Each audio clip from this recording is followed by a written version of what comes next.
I was initially diagnosed in 2014 with stage 3 non-Hodgkin's lymphoma. I was in remission for a decade. And then in June of 2024, less than 2 years ago, I did have a relapse, a different location in my body. So initially I was diagnosed with stage 3. I always say I didn't let cancer define who I am or what I was. I always reverted back to people wanting like a sense of normalcy. I guess when I say a sense of normalcy, it's like being who they think they are or who they were before. We can all make that separation and distinction of who we really are. I wasn't really afraid of dying, to be truthfully honest.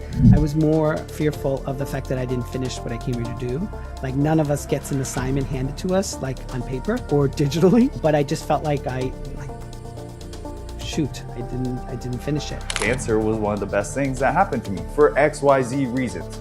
I understood a lot about the people that are in my life that really do truly care for me, right? I always say cancer is like going to war, and you need the people in your life that you know who would go to war with. Cancer survivor, I can sense it even harder. So I don't even lead with that, to be truthfully honest with you. It's something that people know based upon my bio and my credentials, but it's not something, even when I'm on keynote stages, I speak about that experience to leverage.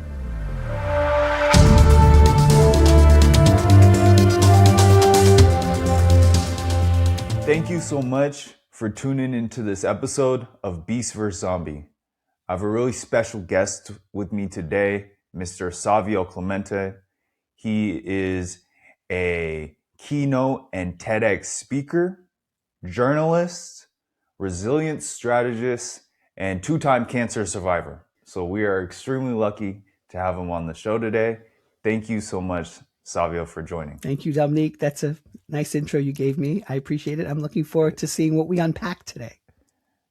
Awesome. Cool. So the first question I have, let's get into it, is what were some of the struggles that you dealt with going through your stem cell transplant? Sure. So just give a little bit of context. So I was initially diagnosed in 2014 with stage 3 non-Hodgkin's lymphoma. I was in remission for a decade. And then in June of 2024, just recently, less than 2 years ago, I did have a relapse, a different location in my body. So initially I was diagnosed with stage 3 non-Hodgkin's lymphoma. And most people are like, they have an idea of what that is. So it's a blood cancer, obviously. And so for me, I think the stem cell transplant itself, I knew that it was an involved treatment protocol because my oncologist spent literally an hour and a half on not a whiteboard, but on a huge sheet of paper explaining to me what it involved. Initially in 2014, it was just R-CHOP chemotherapy every 3 weeks, 6 rounds of it. And this time it was prepping my body, getting stem cell harvesting. I had my own stem cells, so they had to put a neck catheter. Then it was 29 days in the hospital. Typically it's 21, but I had tachycardia. Every time I would stand up, my pulse would rise to 160, 170, to the point that one day they had to rush me to the ICU to get norepinephrine. Fortunately, I recovered from that. Of course, you know, as well as I do, that there's a whole host of things that happens to you while you're undergoing the stem cell transplant and the recovery from the stem cell transplant. And that included diarrhea, lethargy. Sometimes I didn't feel like eating. I lost 26 pounds in that 29 days. I also became 4 shades darker to the point that not only did my beard grow and everything else, and my iPhone didn't recognize me one day. It literally pissed me off because it was kind of like a lifeline to my identity, so to speak. It wasn't really about the phone. It was about the fact that now my phone doesn't even recognize me. And one of the nurses came in, she's like, I haven't seen you like this. You're so positive all the time. You're so like in the moment. I'm like, my phone's not right. She goes, it's not a big deal. I'm like, yeah, I had to actually take a breath and realize she's right. It was just frustrating. So to make a long story short, it was definitely more involved. Your body, most people don't know, it's a total reset. They actually call it a medical rebirth. I thought they were just joking with me. I thought it was like a woo-woo term. And they're like, no, we count the days after your stem cells. So technically you have 2 birthdays now. I'm like, what? So now, Dominique, I don't know about you, but I celebrate it. I have an actual birthday in the wintertime, and now I have another birthday in the summer. And I think when it comes to the stem cell transplant itself, and you could probably agree with me on this, is that there's so much things that you can't control biologically and physiology wise that it just needs time to recover. You can't optimize those things. The body just needs that space in order to properly heal. Yes, 100%. Yeah, it's nuts going through it's so funny. I went through the first transplant. I did the autoimmune, I believe is what it's called, where you give yourself your own cells. And it autogamous. Oh, autogamous. It's autogamous, and then there's another one. I always forget these terms. I always forget the terms of the autologous and the other one where you get a host cells. Basically, you get donor cells. And the first transplant I did initially, I gave myself my own cells, and it didn't even work. And so I'm so happy to hear that your transplant, where you gave yourself your own cells, like actually worked and you're healthy and it's going as planned. For me, I did that and it didn't work. I still had to do immunochemo treatment afterwards. And then 3 years later, I had a recurrence similar to you, like it was, and then I did an allogenic transplant, and Okay. that has now gotten me healthy. I now live with my dad's cells. Basically, in those 3 years, research advanced enough to where it was, instead of needing a full match, which I never found in the database, you can now do half matches and quarter matches, and it worked. And there was research that said that it would really make no difference. And so that's always a cool thing that I always speak to, as far as like research and technology advancing in the health world that like actually affected me. That so I always think that's super cool. And yeah, recovering from a transplant, like you said, is it's something only time can heal, right? There were moments when I was trying to I because I'm very impatient. I'm very impatient. I was also 19, or then 3 years later, in 2022, I was 20. What am I? I was like 25, 26 when I did my second transplant. And so I'm young, I'm healthy, I got stuff going on. I'm trying to get back to the real life. And there were times when I definitely just had to slow down. I just had to listen to my body. I had to slow down. There was nothing I could do. I remember I was trying to get into like my PT and my workouts too fast, and my knees started hurting. And there was really nothing wrong. It was just I was trying to do too much too soon. And I just had to kind of, let it take its course. It was, yeah, it was tough times though. Like you said, it breaks down your body completely. You have no cells. You're in the hospital. You go through all these. Everybody, like you said, it goes through different side effects, and it's tough. It's it's not a fun thing, And it was so funny. The second one I went through, the first one I went through, I kind of breezed through it pretty fast. Again, I think also part of it is because the autologous, you give yourself your own cells, right? So your body knows your cells. And so I recovered from that pretty quick. It seems like it was pretty smooth in the hospital. When you get your cells from a donor, this is basically the biggest differentiator that I understood from the two different types of stem cell transplants is you now are having foreign cells put into your body in replacement of your old cells that they destroyed. And so now there's like this war going on in your body, clashing of your body thinking you have all these foreign cells. So what they do is they let your body somewhat like attack the foreign cells for a day. They let it happen so that they can put together a medication in order to combat that.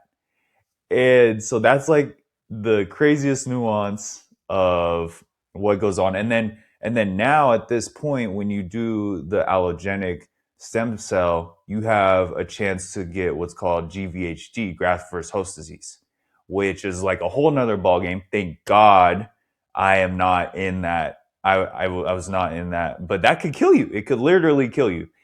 And so those were just some of the differences and complications between the two stem cell transplants. And it does wonder. I'm super thankful and grateful that I was able to get both of those, and we're here today. So that's been crazy. On one hand, I would say you were fortunate in that you were young and healthy and your body was more resilient. On the other hand, you had to deal with that trauma at such a young age, which is probably hard emotionally, psychologically to handle as well. But you're doing it. You are creating a brand. You are speaking truth to the experience. And so I think it's fantastic that both of us are just doing our part to not only live and thrive, but to help people along the way who maybe are struggling with something similar or know someone who's struggling with something similar or struggling with just adversity in general. Exactly. It doesn't always have to be about cancer. It could be about a breakup, losing your job. It could be your own type of medical situation, non-cancer related. And so I think us speaking about it not only gives people validation that they can too, but it also allows them to be free of the fear. I heard those stories from the nurses about GVD and all the infections that can happen. And I told my team, Dominique, they came doing their rounds one day and I said, listen, I've spoken to a lot of people here at the hospital and a lot of people are rushing to go home. I said, I'm just not one of those patients. I said, I would love to go home, but I want you to discharge me when I'm ready to go home because I don't want to come back. I like you guys, but I don't want to see you. So I'm like, send me home when you want to. And they kept me for an extra week because of that tachycardia situation. I was the opposite. Well, okay. Like in my mind, it was a challenge to get through the transplant as fast as possible. Like that's kind of how I looked at it, which was whatever. And so the first time I got out pretty quickly, and again, like I said, it didn't even work. I still had to do immunotherapy afterwards that ultimately got me healthy. And then I had a recurrence in another 3 years. The second time I went into it, and I was like, man, I've done a transplant before. Like, I got this. I'm going to bust this out. It's going to be all good, like I said. And it got to the end. My cells were at, I went through the transplant. My cells were at the levels that I needed them. I was basically ready to get out of the hospital, except every morning I would spike a fever. And they couldn't tell me why. And it was probably one of the most frustrating things. And I basically complained so much, which was probably the wrong thing to do. I complained so much and kind of forced their hand to put me on steroids so that they could basically get me out of the hospital. I wanted to get out. And also, there was another contributing factor to this was my second transplant. My first transplant was like normal, day to day. I could have all these visitors, friends, family. My second transplant was during COVID. It was only my mother and I was only allowed one guest, and only my mother and I were the people in the hospital. So I was kind of, I guess you would say, a little like stir crazy. And I just wanted to get out so bad. And so I forced them to put me on steroids. They got me out of the hospital. Oh, probably less than a week later, as I weaned off the steroids, I got fevers again. You know, the protocol is if you spike a fever, you got to go to the emergency room. I go to the emergency room. They still don't understand why I'm getting the fever. So it's still the same problem that they never solved. They put me on a host of antibiotics, like just like a general, like all-purpose antibiotics. It's basically treated me wrong. They give me C. diff. Now I'm impatient for another week, treating a whole nother problem. So yeah, I should have just let them discharge me when they felt comfortable, and I probably would have never had to go back. So that's a good point that you have there. So Yeah, I think for me, because I had 10 years between the first time I was diagnosed and then the relapse, I think I learned a lot. I also grew up, my age extended 10 extra years. And then also I am a board certified wellness coach. So I knew that I'm getting modern medicine, scientific vetted medicine here. But I also knew that I had to do my own integrative wellness strategies as well, because I believe the two are the answer to the situation. And so I practiced what I preached, and there's a couple of tools that I used. I'm sure your listeners and your viewers, would love to know those, but I can share those. But I think what's helpful, and I think what really helped me, if I was to sort of synthesize this really quickly, is that I surrendered and submitted to the treatment. I didn't become a barricade to it. I knew what I was getting myself into. I knew what the side effects were. I knew all these things. I even asked Chat GPT for some help and advice in terms of when I was going through like what my vitals were, because they would check it every 4 hours. I was like, should I be concerned, or is this a normal process? And it helped me create that dialogue with the doctors, because I believe when you're in a situation like that, high stakes, high pressure environment, they are not just healing or treating you. You have to mirror that back to them. It's a combination. We are working together towards my healing. And so I used a couple of techniques. I actually, and I did it the first time 10 years ago, but I reframed the chemo as not a poisonous, toxic thing, although that's what it's designed to do. But I rather saw it as an elixir, as mana, they call it in the Bible, mana from the universe, a gift, life force from the universe. And so I surrendered to that.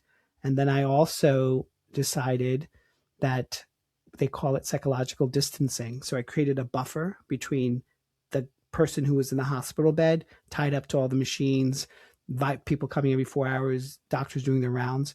I created that buffer, that distance between that person and the person who I knew spirit wise and mentally, acuity wise, and also psychological wise and emotionally, I was alive. I allowed that distance. I didn't see myself as just the person suffering, or why me, or how could this happen, or I want to get out of here. I just basically did two things that are freely available to everyone, which is silence and stillness. And I sank into those two things. They were free. They were available to me anytime, anywhere. As you know, you're in a quarantine room, so at least it was quiet most of the time. And they do the quarantine room because of the infection risk. And those things really helped me. And then the last really thing was I used what I like to call adaptive resilience. So we all know resilience is bouncing back, bouncing. You could say for 10 years I was the poster child of resilience. But adaptive resilience is that when you're in the SHIT, as I call it, when you're in it, how are you going to adapt? How are you going to remain flexible? How are you going to create strategies from that? How are you going to allow yourself to understand and to gain insight or wisdom into the situation at hand? Because I knew what I was in. I didn't pretend. I just accepted it. And I think that's important to do. right, yes, I think it's I think there is right. Like I didn't have this whole strategy going into this, right? And but very similar to what you spoke about, right? Like it was a little bit like I was 19, I got cancer. It's like, well, how do you get cancer? Why does that even happen? Why did I get cancer? I'm super fit. I work out all the time. I'm a good person. Like I do good by people, things like that. But then it was like, okay, well, I got this. I got to rock with it. I got to beat this, right? And it was really heavily just whatever the treatment is, I'm in it. I'm here. I'm doing it. And I did set kind of a buffer from I always say I didn't let cancer define who I am or what I was, right? I always reverted back to people wanting like a sense of normalcy. is, and when I guess when I say a sense of normalcy, it's like being who they think they are or who they were before, or right. And we can all make that separation and distinction of who we really are, right?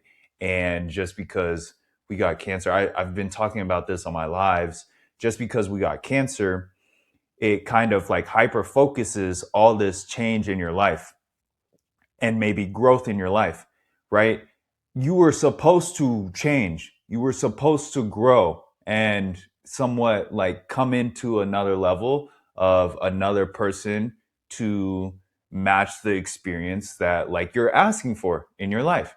And cancer kind of makes it in an extreme way, like amplified, like, oh, I got cancer, so all these things changed and yada yada, but like it was supposed to happen, right? So I like that, things like that allow me to, like you said, like feel good about it. Like I always say cancer was one of the best things that happened to me for XYZ reasons.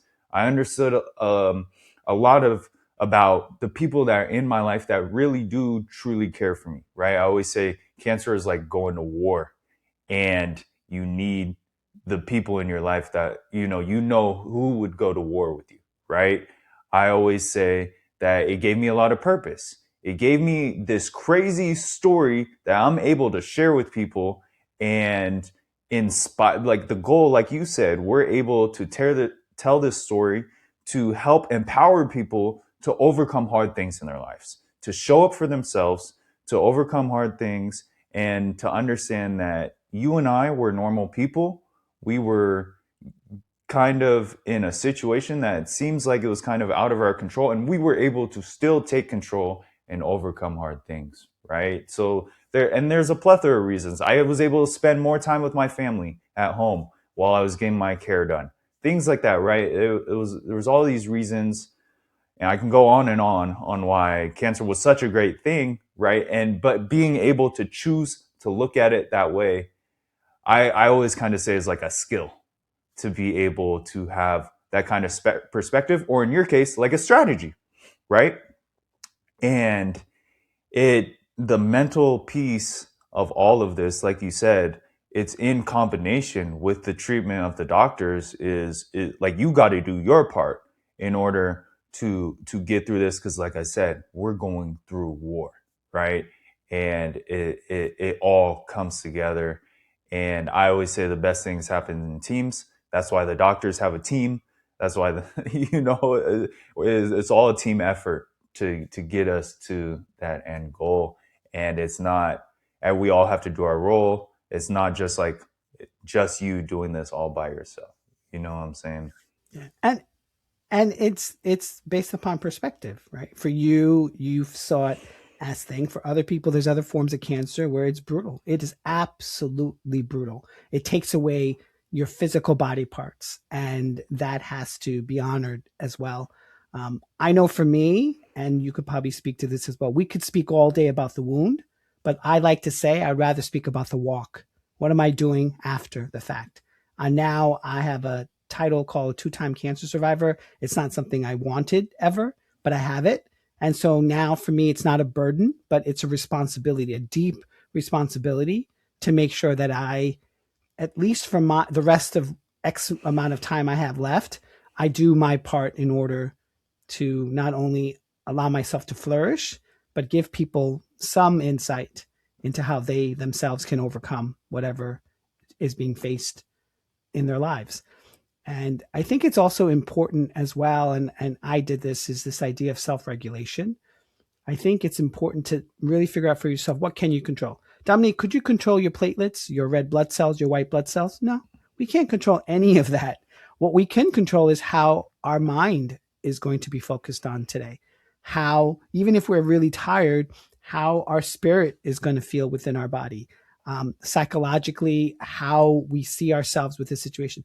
Do you know, I had, not to get TMI, but I had diarrhea like several times, and it wasn't a smooth diarrhea process.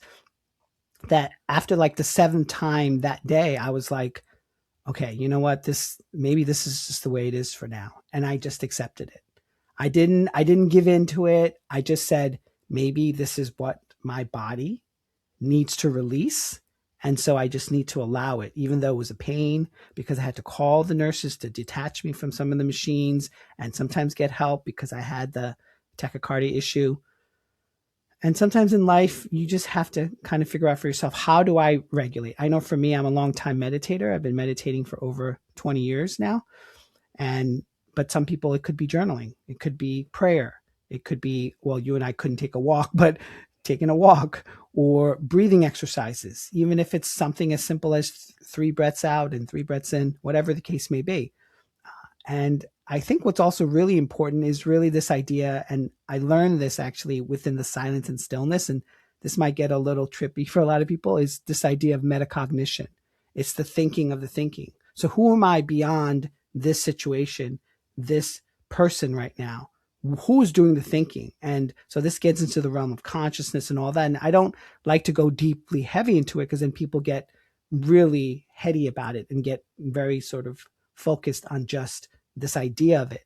Really, basically, it just means that what is controlling the experience and who's thinking of the experience within the experience. And I think learning to discern that and to apply that in real life, practical, actionable ways allows you, I really feel, allows you to overcome so much. For us, it was this dramatic thing like cancer, relapse, all that. But like I said earlier, it could just be pain, and pain is pain no matter how you look at it. Yeah. So I like a couple things that you said there. So, and I always say, like, it's like I have my best friend. Shout out to Marcel Frazier. That's my best friend. We talk every day, and we talk about a bunch of things, and a lot of it is mentally.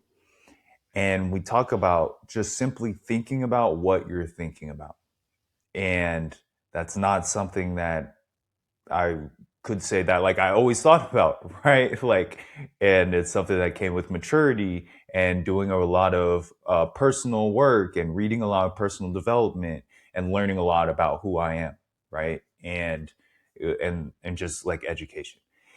And that's something that we talk about all the time, is just people need to think about like what they're thinking about and just how that is affecting their experience. I think that kind of, I like to simplify things. So that's kind of like a simple way to kind of like explain a little bit of like what you were saying. And then another point I want to touch on is, can you explain to people what you said? It was tachycardia. Is that what, can you explain to people what that is, for anybody that's watching that doesn't understand? Sure. So tachycardia is just basically every time, at least for my situation, I would stand up, my pulse would go to a very extreme high level, 160, 170. Typically, if you're doing a workout, it can reach up to 140, 150, but I wasn't doing a workout. I was just lying in bed all day. So that is considered abnormal.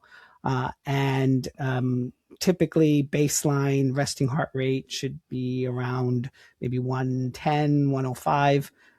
Sometimes extreme resting heart rate for people who are athletically prone, it's about 85. Typically, that's considered in. So I was double that. So definitely something was wrong. And I also had breathing issues because of that. And so it was a harrowing time. But I also believed and that a large part of any crisis that you go through, and I speak a lot about this because my lane is healthcare leadership and dealing with the post-crisis. Most people think that you just have to get through the crisis and then you're good. And that's not how it works in life and in business. The real test, the real work comes after the crisis, when you have to recalibrate and figure out how to move forward, not even a new normal, but a new way forward. And how do you do that? How does organizations do that? How do healthcare leaders do that? Because I don't know about you, but I'm a big fan of the show The Pit on HBO Max. And truthfully, when I watch the show, my nervous system is a total wreck watching it. But I love it because it's riveting and entertaining. But also what I love about it so much is that it shows the humanity behind the healthcare workers, that these people, no matter their role and their title and their responsibility, they themselves are not okay. They're just not okay. And they themselves have to get regulated and figure out. And so when I deal with healthcare leaders, because in the US, Dominique, there's like $935 billion in healthcare waste per year. Why do you think that happens? That's not just equipment and situations. That's actual human bodies making decisions that actually cost the system what it is. So can it be better? Of course. But I will say, I, like you, are success stories from healthcare, right?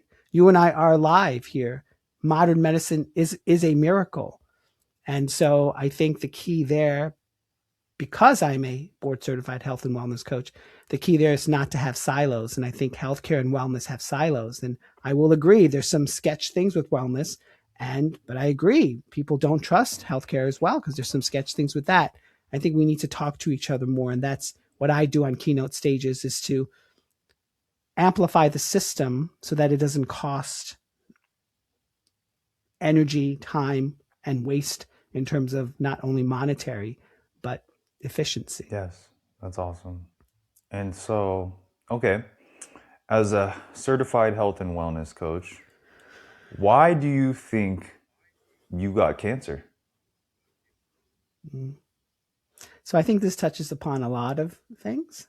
As you know, even oncologists, the greatest minds, will tell you lymphoma is a tricky cancer to have. Blood cancers are very, very tricky because, yes, sometimes it's genetic. There's no one in my family, I don't know about yours, that had it. I surveyed my maternal and my paternal side.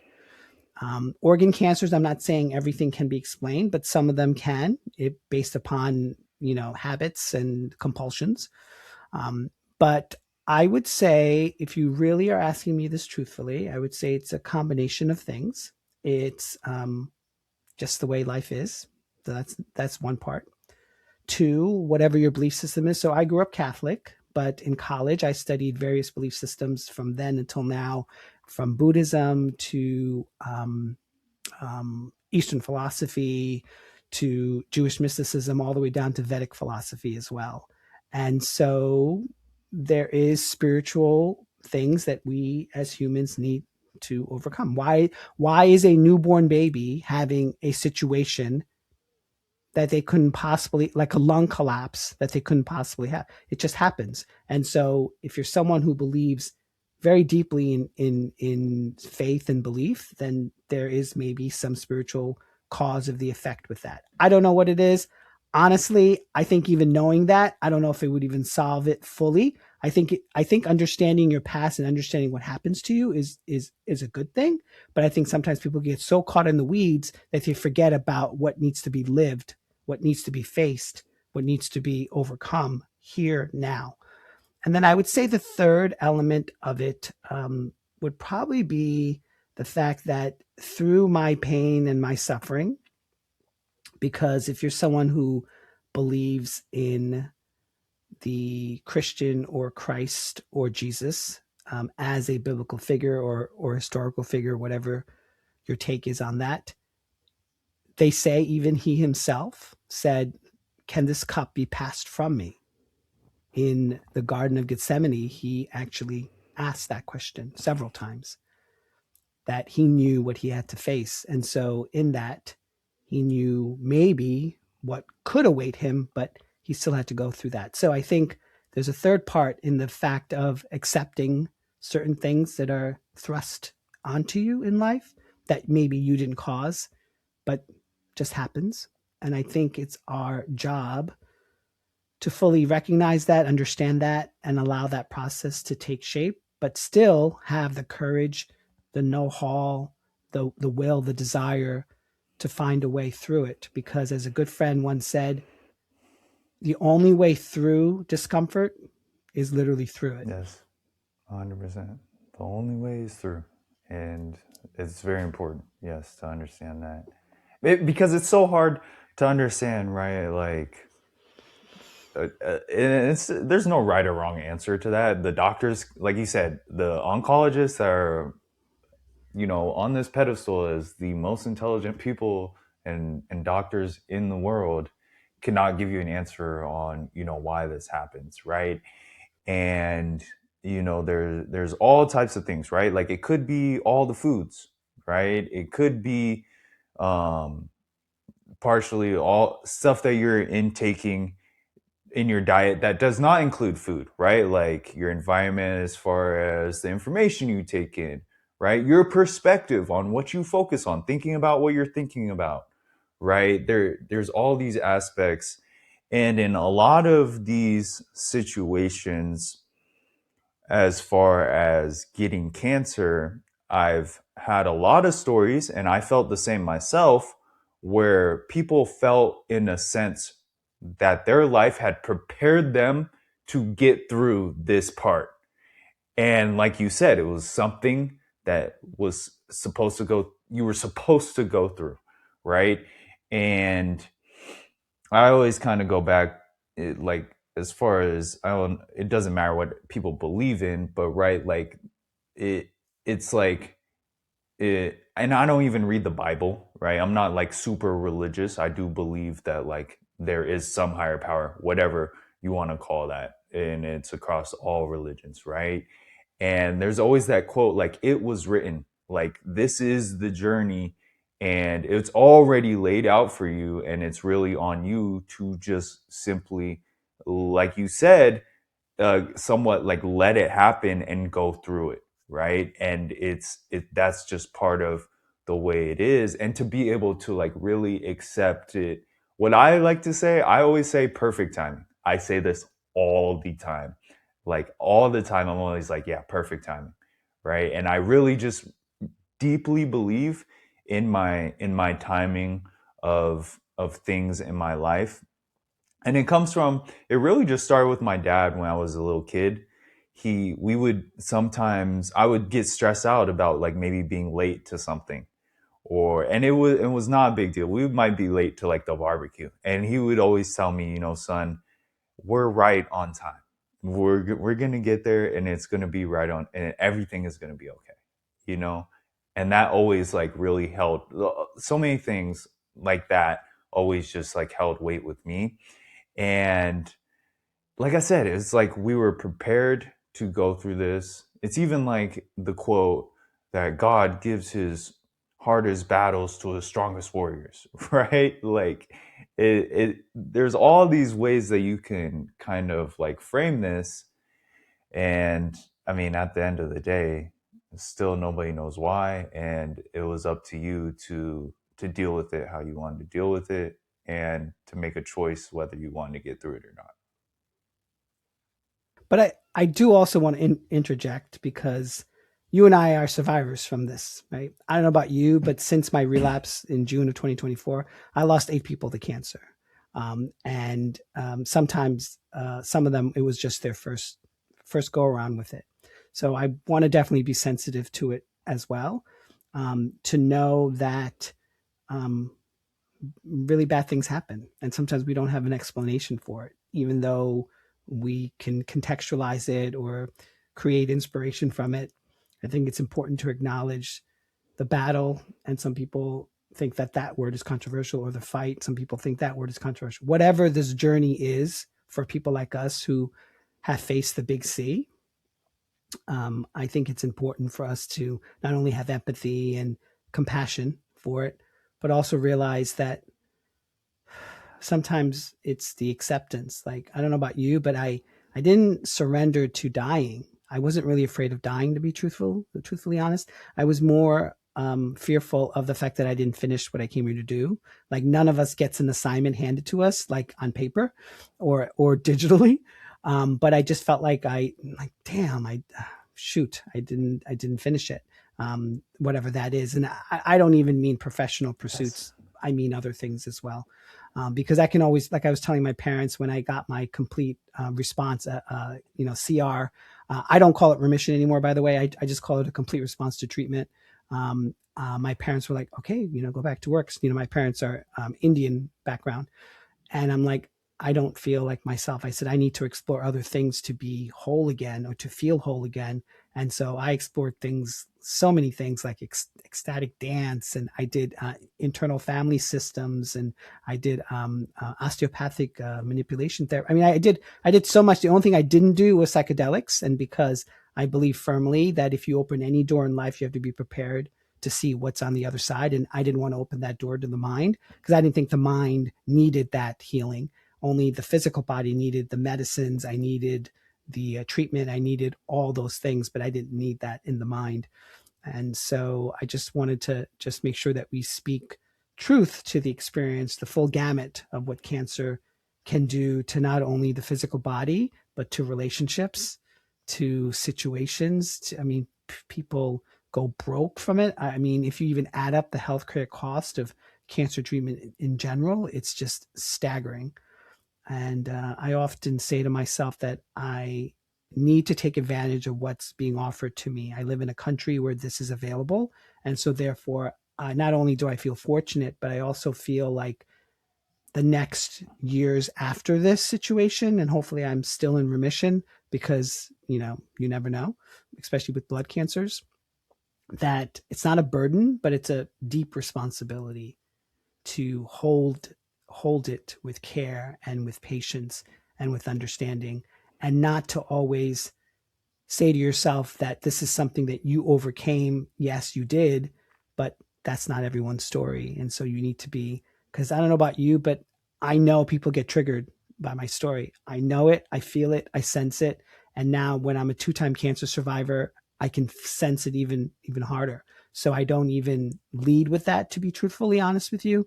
It's something that people know based upon my bio and my credentials, but it's not something, even when I'm on keynote stages, I speak about that experience to leverage this whole idea of gaining clarity and composure.